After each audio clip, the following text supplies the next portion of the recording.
2 years, right? So in a short period of time, you figured out how to go franchise a ton of Dirty Doughs, and then you had a little implication happen, right? Crumble started coming after you guys and saying, "Hey, there's some ingredients here that we think that was taken from our IP." And then you had to go defend that while still building the business, and then you actually use that to your advantage to grow the business with velocity, with escape velocity as well. Walk me through that entire journey, how that happened. Yes. We have one store open and we just started selling franchises and it was going good. We had about 60 franchises sold at that point, and we're here in Utah, kind of across the street from Crumble, across the main freeway. There's only really one freeway in Utah.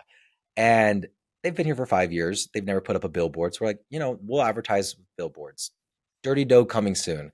Then the next month, they kind of flooded the freeway with billboards, like 50 billboards. They had more billboards than every other company for sure.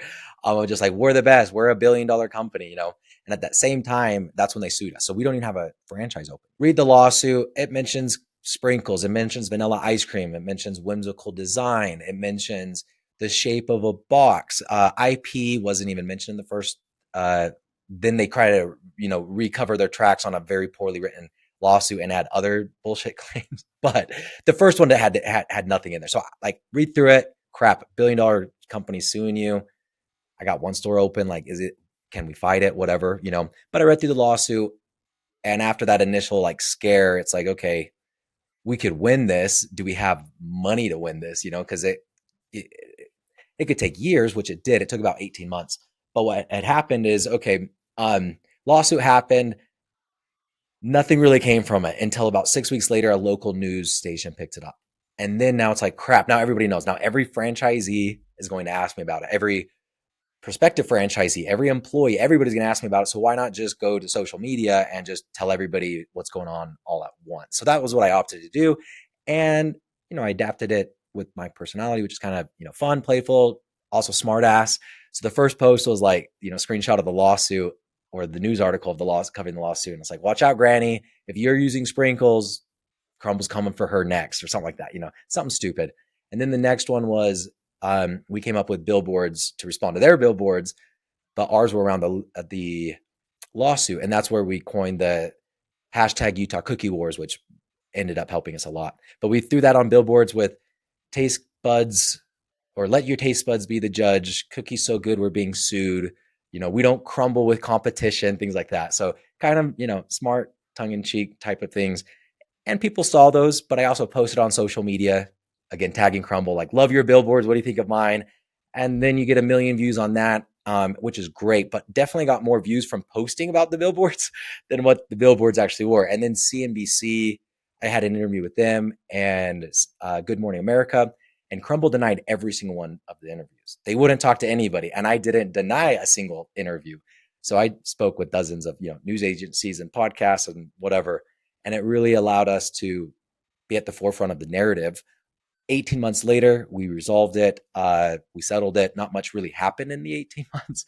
I think it was just a stall tactic or a tactic to bankrupt the competition. But yeah, because of the response of kind of like, hey, this is fun, this is stupid, this is cookies, why the hell are we suing each other? We garnered a lot of public support, which turned into franchise sales. And then, so it was 6 months into it, we sold 60 franchises, which, that's top 1% of any franchisor that's ever really came about. The next 6 months, we sold 230. So, that, and then we ended that first year with 290 franchises sold. Bennett, you took a bad situation and turned it into a good one, and you had no experience of probably fighting a lawsuit that size Nope. and going Never against a even billion dollar reading a company. lawsuit.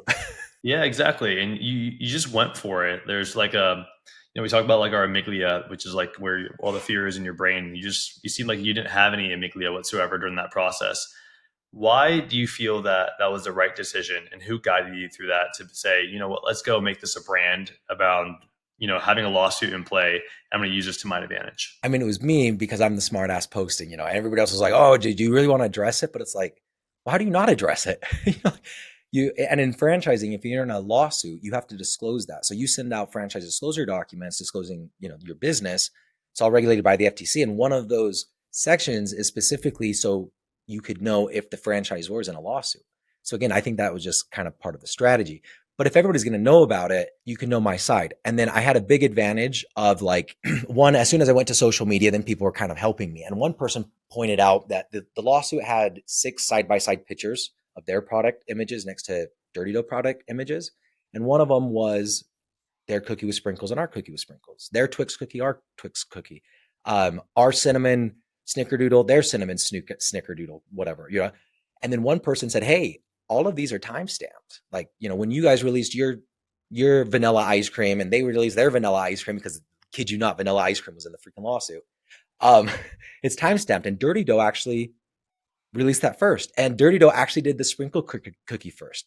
And we did the Twix cookie and we did the cinnamon cookie. I think of the 6 examples, they released one of them first, and they sued us.